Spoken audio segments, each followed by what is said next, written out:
Hello guys, welcome back to my channel. In my channel I talk about various topics ranging from social, political, economic, politics, world affairs, national affairs, breaking news and all sort of topics.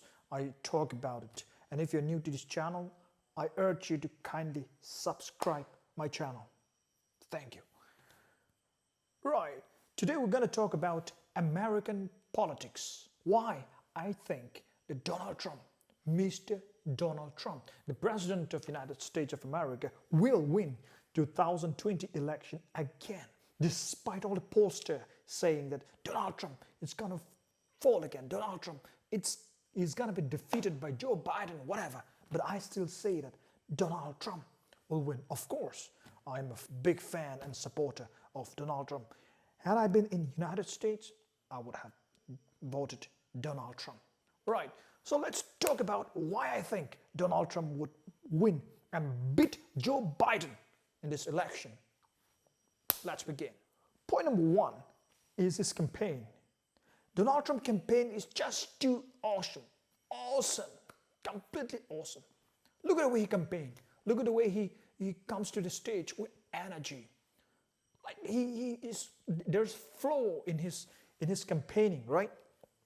Literally, he never stops campaigning, right? You see him going from one state to another, flying non-stop, right? We see more Trump campaigning than Joe Biden. One important thing about Donald Trump is his campaign. Everyone's talking about this as well. His campaign is much more organized than Joe Biden's campaign, right? So that people are talking about this thing. And one more thing about Donald Trump campaign is that, rather Republican campaign, is that they are more, they have popular faces like his wife, and we know about his beautiful daughter, Ivanka. So who doesn't want to see Ivanka, right? Ivanka is campaigning for his dad and for Donald Trump like anything, right? So in the news it came out that Ivanka, not just campaigning, but she raised record-breaking amount for his father, right? Even breaking the record of Obama, right? That's the campaign they're going out. They're going everywhere, nooks and corners of the American country, and pulling up people and giving energy to them to vote for Donald Trump. So campaigning, he is master of campaigning. Donald Trump campaign is just too awesome, right? And besides, Republicans have this something called a door-to-door campaign, right? Many people have been reached out by this door-to-door campaign. So Democrats say door-to-door campaign is quite risky in this pandemic, right? Republicans say, let it be. We're going for door-to-door campaign. And this door-to-door campaign, I think, would have a great effect as well, right? It might be a lesser number of effect, but even a small amount matter in this election, right? Republicans are more united into 2020 rather than 2016. We don't know about any opposition coming from Republican this time around, but 2016 there were many opposition to Donald Trump. For example, Lindsey Graham. Lindsey Graham was a big critic of Donald Trump in 2016, but in 2020, Lindsey Graham is the mouthpiece of Donald Trump. So Republicans are much united than in 2016. Republicans are much more united in 2020 rather than 2016. So taking this into account, the campaigning of Republican Party, the campaigning of Donald Trump is too awesome. The second topic why I think Donald Trump might win is his base, right? His base. The evangelical. Who are his base? Evangelicals, the conservatives, even the Latinos. And in BBC I read about the Asians. Asians are more inclined towards Donald Trump than Joe Biden, right? So the base, evangelicals are gonna vote for Donald Trump like anything this time. Even I think much more than 2016, right? For example, Donald Trump speaks in tone of the conservative, in tone of this, the Christians, right? He says, I'm going to nominate conservative judges judges who would stand against abortion, judges who would fight, who would stand for Second Amendment, and he nominated three of those judges, all conservative judges. And this factor is a bonanza, a boost to the conservative, who are the Trump base, right? The supporter, Trump, right? Besides, one big factor is that Donald Trump's base, right? The Republican base, the Republican sources are much more likely to vote on the election day or before the election. They are much more likely to vote rather than the Democrats, right? So they're more enthusiastic about this election. They're more enthusiastic about going to cast their votes, right? Democrats might be more in number, I don't know. Or Republicans or Democrats, who's more in number, I don't know. But Republicans are likely more energetic when it comes to voting. They think that Donald Trump to speak in their own dialect, right? So they're more energized to vote. So this base, this Donald Trump base, if they come out and vote, and the strong base he has is one plus point where Donald Trump, I think, might win again this time around. Right. The third point, I think, is the messaging, right? Donald Trump, no doubt, he's the master of messaging. The way he put across his message, right? It's pretty concise and clear.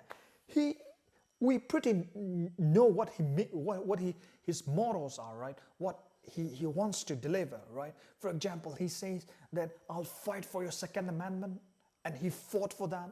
He says gun control, the Democrats are going to seize your gun.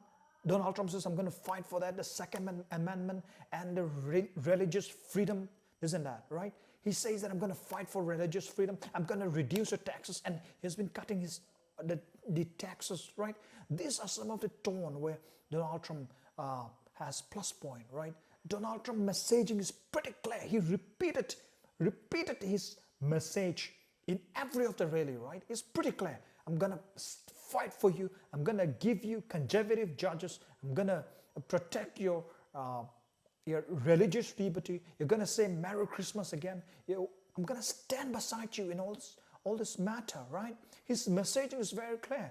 But whereas Biden messaging is pretty bad, right?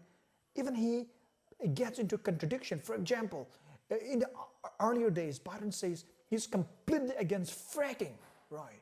But later, when Donald Trump grilled him in debate stage, he says, I don't say this word. And Donald Trump later played the tape where Biden says he was against fracking, right? So Biden's messaging is pretty confusing, right? It's baffling.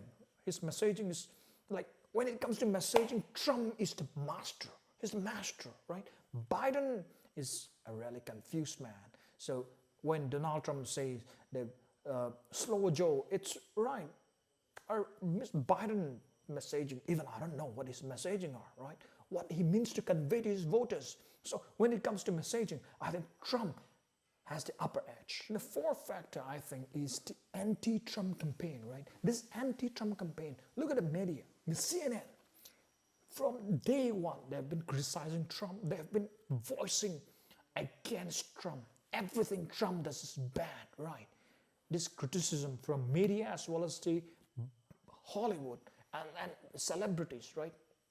I think this, in a way, has helped Trump, right? So his supporters are more energized. His supporter feels themselves, they need to come to rescue the leader, right? So this anti-Trump campaign is a blessing in disguise for Mr. Donald Trump. So, for example, look at Trump. He says, I don't represent a politician. I don't represent the big shots. I represent you. I represent the middle class. I represent every American. His messaging, right? He says to the people, right? So the common people are more inclined towards Trump rather than the big shot celebrities or the media, right? So I think this anti-Trump rhetoric is having positive impact, a blessing in disguise from Mr. Trump, and which might help him in the long run. So this might be another factor where Trump will carry away this 2020 election come November 3rd. And the last point, which I feel Trump might win, is the crowd size, right? Look at Donald Trump's crowd. Thousands and thousands of people waiting for him in the cold winter night, right? 10,000, 20,000, 30,000, right? That itself, I think, is a clear indication that people, the Trump supporter, are quite strong, right? So, whereas on the other hand, look at Biden's campaign. I've never seen a Biden campaign where there are 1,000 people, right? Sometimes I see 140 cars, 150 cars, just cars, honking and all, right? I've never seen Biden campaign, or Kamala Harris sometimes has 5 people, or 6 people, 10 people, right? So I've never seen a Donald Trump campaign where there is 1,000 people. It's always 10,000, 20,000, 30,000, right? The campaign, the crowd size is not compatible. When Hillary campaigned in 2016, even she has a better crowd than Biden, right? Even so, she was defeated. Yeah, Democrats are saying that due to the pandemic, they changed their way of campaigning. But in spite of that, if people were enthusiastic about Biden, I think Biden would get big crowd. But the big crowd is completely missing in this campaigning. So I think, based on the crowd size, I think Donald Trump is going to take away this election. And I pray that Donald Trump beats Biden, and I'm going to celebrate when that happens. And if you're a Trump supporter, I urge you to hit like. And if you're a Biden supporter, still you consider hitting like. Alright guys, that's the end of the video. I urge you to kindly subscribe, like, and share this video. Thank you.